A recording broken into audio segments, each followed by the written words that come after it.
நண்பர்களே, இன்னைக்கு உங்கள சந்திக்கிறது எனக்கு ரொம்ப சந்தோஷம். இந்த தளத்துக்கு நீங்க வந்ததுக்கு நன்றி. உங்களுக்காக ஆண்டவர் நெறைய விஷயங்கள வச்சிருக்கிறாருன்றத உங்ககிட்ட பகிர்ந்துக்க நான் விரும்புறேன்.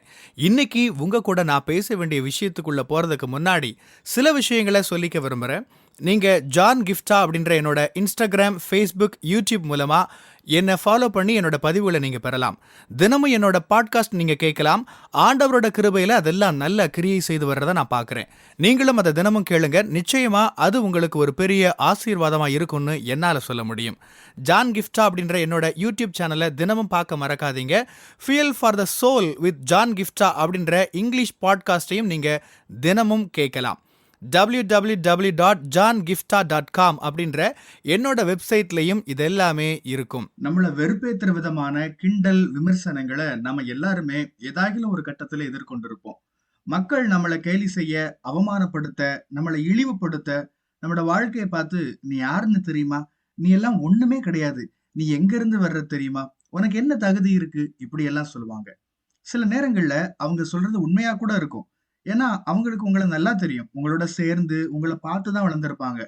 அவங்க உங்களோட உறவினர்களா, நண்பர்களா, பல வருஷங்களா உங்கள சின்ன வயசுல இருந்து பார்த்தவங்களா இருப்பாங்க.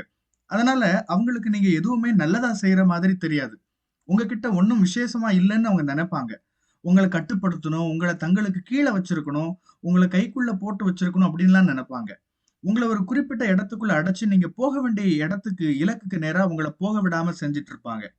ஆனா நீங்க ஒரு விஷயத்த புரிஞ்சுக்கணும். இப்படிப்பட்ட விமர்சனங்கள நீங்க எதிர்கொள்றப்ப, ஒரு விஷயத்த நீங்க நல்லா புரிஞ்சுக்கணும்.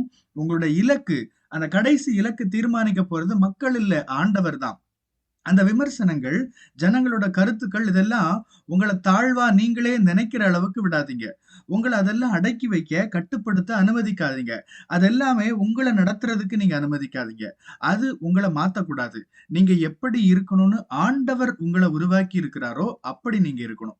ஒரு குறிப்பிட்ட நோக்கத்துக்கு, ஒரு குறிப்பிட்ட வேலைக்காக ஆண்டவர் உங்கள எந்த மாதிரியான ஆளா இருக்கணும்னு உருவாக்கி இருக்கிறாரோ, அப்படியான நபரா நீங்க உறுதியா இருங்க. ஒரு விஷயத்த ஞாபகம் வச்சுக்கோங்க. எல்லாரும் உங்கள புரிஞ்சுக்க போறதில்ல. எல்லாரும் எல்லா நேரத்திலயும் உங்களோட இருந்து உங்கள சப்போர்ட் பண்ண போறதில்ல. நீங்க உங்களோட அழைப்புக்கு நேரா அடியெடுத்து வைக்கிறப்ப, எல்லாரும் உங்கள பாராட்ட போறதில்ல. சிலர் உங்கள முட்டாள்ன்னு நெனைக்கலாம். சிலர் உங்கள தாழ்வா நெனைக்கலாம். உங்களுக்கு அதோட தீவிரத்தன்மை, சீரியஸ்னஸ் புரியல. அதான் நீங்க இறங்கிட்டீங்க அப்படின்னு கூட சொல்லலாம். ஆனா ஆண்டவர் உங்கள எப்படி இருக்கணும்னு உருவாக்கி இருக்கிறாரோ, அப்படி இருக்கிறதுக்கு நீங்க உறுதியா இருங்க. 1 சாமுவேல் 17ஆம் அதிகாரத்துல பாருங்க, இஸ்ரவேல் மக்கள் ஆண்டவரோட ஜனங்கள், தேர்ந்தெடுக்கப்பட்ட அந்த ஜனங்கள் ஒரு பெரிய பிரச்சனையில இருக்கிறாங்க. அவங்களோட எதிரிங்க அவங்கள அச்சுறுத்திட்டு இருக்கிறாங்க. பெரிய அசூரன் மாதிரியான ஒரு கோலியாத் ஒரு பெரிய அச்சுறுத்தல் அங்க இருக்கிறான். பெலிஸ்தியர்கள் தொடர்ந்து அவங்கள தாக்கிக்கிட்டே இருக்கிறாங்க. என்ன செய்யறதுன்னே அவங்களுக்கு தெரியல. இப்படிப்பட்ட ஒரு சூழல்ல ஒரு கட்டத்துல தாவீது தனக்குள்ள ஒரு போர் வீரனுக்குரிய ஆவி இருக்கிறதா அவர் உணர்றாரு. மத்த எல்லா ராணுவ வீரர்களும் பயந்து போய் நிக்கிறாங்க. பயந்து ஓடுறாங்க. யாருக்கும் கோலியாத்தை எதிர்கொள்றதுக்கு தைரியம் இல்ல. இந்த பையனுக்கு ஒரு துணிச்சல் இருந்தது. அத பத்தின நெறைய விஷயங்கள சேகரிக்க ஆரம்பிச்சான். எதுக்கு? அப்பதான் அந்த கோலியாத் கூட சண்டை போட முடியும். விசேஷமான ஒரு விஷயத்த நீங்க செய்யறதுக்கு அழைக்கப்படுறீங்களா? மத்த ஜனங்களுக்கு இல்லாத ஒரு துணிச்சல் உங்களுக்கு நிச்சயமா இருக்கணும். இதிலிருந்து நம்ம கத்துக்க வேண்டிய இன்னொரு ஒரு முக்கியமான செய்தி. நான் என்ன சொல்ல வர்றேன்னா, நீங்க களத்துல இறங்கிட்டீங்க. அப்ப சுத்தி இருக்கிறவங்க பேசுற விமர்சனங்கள் உங்கள நிறுத்தி வைக்கிறதா இருக்கும். தாவீதோட மூத்த சகோதரன் அதத்தான் செஞ்சாரு. வசனம் 28ல பாருங்க, தாவீது மற்ற மனுஷங்க கிட்ட பேசுறத அவர் கவனிக்கிறாரு. அவருக்கு கோபம் வந்துருச்சு. தாவீது அவர திட்டுறாரு, மோசமா பேசுறாரு. அந்த மனுஷரோடே அவன் பேசிக் கொண்டிருக்கிறதை அவன் மூத்த சகோதரனாகிய எலியாப் கேட்டபோது, அவன் தாவீதின் மேல் கோபம் கொண்டு, "நீ இங்கே வந்தது என்ன? வனாந்தரத்தில் உள்ள அந்த கொஞ்ச ஆடுகளை நீ யார் வசத்தில் விட்டாய்? யுத்தத்தை பார்க்க அல்லவா வந்தாய்? உன் துணிகரத்தையும் உன் இருதயத்தின் அகங்காரத்தையும் நான் அறிவேன்" என்றார். எல்லாருக்கு முன்னாடியும் தாவீத திட்டுறாரு. "நீ யாருடா? ஒரு ஆடு மேய்க்கிறவன் தானே. ஆடுகள மட்டும்தான் உன்னால நல்லா பாத்துக்க முடியும்." தன்னோட தம்பியான தாவீத அவர் ரொம்ப இளக்காரமா பாக்குறாரு, பேசுறாரு, கிண்டல் பண்றாரு.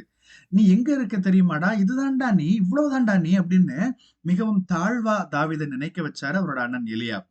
"நீ எதுக்கு வந்தன்னு எனக்கு தெரியாதா?" அப்படி இப்படின்னு அவரா வாய்க்கு வந்தத பேசுறாரு. ஆனா நடந்தது என்ன?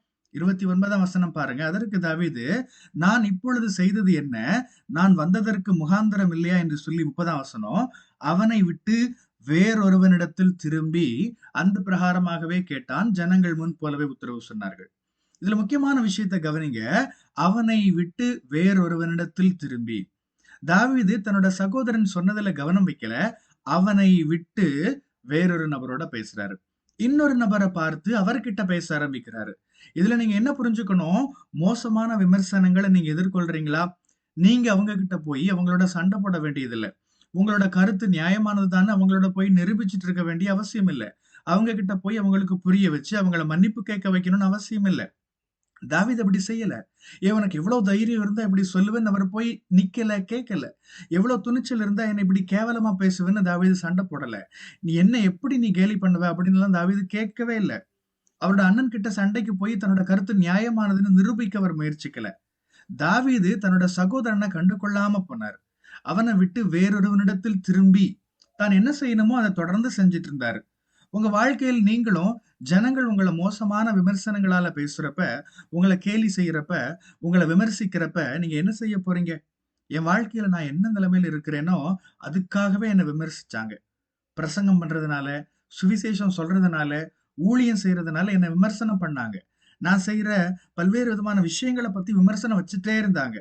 நான் பண்ற காமெடி, அதே போல ஸ்கூபிடு மேல எனக்கு இருக்கிற அந்த பிரியம், இதெல்லாம் சேர்த்து என் வாழ்க்கையில நான் நிறைய விமர்சனங்களை, கேலி கிண்டலுக்குள்ள ஆளாகிட்டே இருக்கிறேன். மனசு ரொம்ப நோகடிக்கிற மாதிரியான விஷயங்களை ஜனங்கள் பேசுவாங்க. உண்மையில அப்படியான விஷயங்கள்லாம் மனசுக்குள்ள நம்ம போட்டு யோசிச்சா நம்ம நிலைமை ரொம்ப பரிதாபமா போயிடும். ஆனா நம்ம அப்படி செய்யக்கூடாதுங்க. எலியா பத்தின எந்த ஒரு நல்ல குணாதிசயங்களும் நம்மால பார்க்க முடியாது. எலியாப் எதையும் சாதிச்சதா நாம இங்க பார்க்க முடியல. எலியாப் மாதிரி நான் மாறணும்னு யாரும் சொல்ல போறதில்ல. எல்லாருமே தாவீத மாதிரி நான் மாறணும்னு சொல்றாங்க. தாவீது காரியங்களை சாதிச்சது போல நானும் சாதிக்கணும்னு ஆசைப்படுறேன்னு எல்லாரும் சொல்றோம். ஆண்டவரோட இருதயத்துக்கு ஏற்ற மனுஷனா தாவீது இருந்தது போல நானும் இருக்க விரும்புறேன்னு நம்ம சொல்றோம் இல்லையா?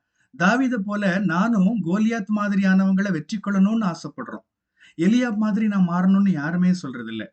மோசமான விமர்சனங்களை புறக்கணிச்சுட்டு போற தாவீத மாதிரி நாம இருக்கணும். அந்த விமர்சனங்கள் உங்களை தடுக்க கூடாது. நான் என் வாழ்க்கையில திரும்பி பார்க்கிறேன். பாட்காஸ்ட் இத பத்தி எல்லாம் மக்கள் எவ்வளவு விமர்சனங்கள் வச்சாங்க தெரியுமா? உன்னோட உளறல்களை யாரு கேட்க போறாங்கன்னு சொன்னாங்க. இதெல்லாம் வேலைக்கு ஆகாதுன்னு சொன்னாங்க. இது சரிப்பட்டு வராதுன்னு சொன்னாங்க. இதனால யாருக்கு என்ன நன்மைன்னு பேசுனாங்க. ஆனா அந்த எதிர்மறையான கருத்துக்கள் என்ன தடுக்கிறதுக்கு நான் அனுமதிச்சிருந்தேன்னா இதெல்லாம் நடந்திருக்குமா? சில நேரங்கள்ல சொன்னாங்க, யாருமே உன்னோட பதிவுகள கவனிக்கல, கேட்கலன்னு சொன்னாங்க. அப்ப அது உண்மையா கூட இருந்துச்சு. கூட்டங்கள்லாம் ஒழுங்குபடுத்தினேன். யாருமே வரல. ஆனா ஆண்டவர் என்ன செய்யணும்னு என்ன அழைச்சாரோ, நான் அத தொடர்ந்து செஞ்சதுனால, அந்த விமர்சனங்கள புறக்கணிச்சுட்டு, அந்த எதிர்மறையான ஆளுங்களோட கருத்துக்கள தள்ளி வச்சுட்டு, நான் செய்ய வேண்டியத தொடர்ந்து செஞ்சுட்டு இருந்தேன். என்ன தரக்குறைவா பேசினவங்க, மோசமா பேசினவங்க, என்ன கேலி கிண்டல் பண்ணவங்க, அவங்க வாழ்க்கையில இப்ப எங்க இருக்காங்கன்னு தேடித்தான் கண்டுபிடிக்கணும். அவங்கள நான் மோசமா சொல்றேன்னு இல்ல. ஆனா அவங்கள பத்தின எந்த தகவலும் இப்ப இல்ல. ஆனா நான் அவருக்கு உண்மையுள்ளவனா இருந்ததுனால, ஆண்டவர் என்னை இவ்வளவு தூரம் நடத்தி கொண்டு வந்திருக்கிறார். நான் எப்படி இருக்கணும்னு ஆண்டவர் என்ன அழைச்சாரோ, அப்படி இருக்க நான் உறுதியா இருந்தேன். என்ன கேட்டுக்கொண்டிருக்கிற ஜனங்களே, இன்னைக்கு நான் உங்க மேல இந்த வார்த்தைகளை சொல்றேன். உங்கள ஆண்டவர் எப்படி இருக்கணும்னு, யாரா இருக்கணும்னு அழைச்சாரோ அப்படியான நபரா இருக்க நீங்க முயற்சி பண்ணுங்க. உண்மையா, துணிச்சலா இருங்க. எல்லா எதிர்மறையான சூழல்லையும் உறுதியா நில்லுங்க. மக்கள் உங்களை புரிஞ்சுக்கலையா பரவாயில்ல. ஆனா ஆண்டவரோட அழைப்புல உறுதியா இருங்க. ராட்சசனை கொன்ன ஒரு மனுஷனா நீங்க அடையாளப்படுத்தப்படுவீங்க. கர்த்தருடைய இருதயத்துக்கு ஏற்ற நபர்ன்னு நீங்க சொல்லப்படுவீங்க. மற்ற ஜனங்களும் இவங்கள மாதிரி நான் இருக்கணும்னு சொல்லுவாங்க. ஆமென். கர்த்தர் உங்களை ஆசீர்வதிப்பாராக. உங்களுடைய பகுதிகளில் பிரசங்கிக்க என்னை அழைக்க நீங்க விரும்பினா டிஸ்கிரிப்ஷன்ல இருக்கிற இமெயில் மூலமா என்ன நீங்க தொடர்பு கொள்ளலாம். பிரியமானவங்களே, இந்த செய்தி மூலமா நீங்க உற்சாகம் அடைஞ்சிருப்பீங்க, ஆசீர்வதிக்கப்பட்டிருப்பீங்கன்னு விசுவாசிக்கிறேன். திரும்பவும் ஞாபகப்படுத்துறேன், நீங்க ஜான் கிஃப்டா அப்படின்ற என்னோட இன்ஸ்டாகிராம், ஃபேஸ்புக், யூடியூப் மூலமா என்ன ஃபாலோ பண்ணி என்னோட பதிவுகளை பெறலாம். ஜான் கிஃப்டா அப்படின்ற என்னோட யூடியூப் சேனலை தினமும் பார்க்க மறக்காதீங்க. Fuel for the soul with John Gifta அப்படின்ற இங்கிலீஷ் பாட்காஸ்டையும் நீங்க தினமும் கேட்கலாம். பாட்காஸ்ட் எபிசோடுக்கு நீங்க உங்களோட ரேட்டிங், ரிவ்யூ கொடுத்து ஷேர் பண்ண மறக்காதீங்க. www.johngiftha.com அப்படின்ற என்னோட வெப்சைட்லையும் இது எல்லாமே இருக்கும். இந்த ஊழியத்தால நீங்க ஆசீர்வதிக்கப்பட்டிருந்து மற்றவங்களுக்கும் இதே ஆசீர்வாதம் சேரணும்னு விரும்பினா நீங்களும் எங்க கூட சேர்ந்து ஆண்டவரோட ராஜ்யத்தை கட்டுற இந்த பணியை உங்களோட நிதி ஆதரவு மூலமாகவும் தாங்கலாம். கூகுள் பே அல்லது நெட் பேங்கிங் அல்லது பேபால் மூலமா நீங்க ஆதரவு தரலாம். எல்லா விவரங்களையும் டிஸ்கிரிப்ஷன்ல நீங்க பார்க்கலாம். ஆண்டவர் உங்களை ஆசீர்வதிப்பாராக.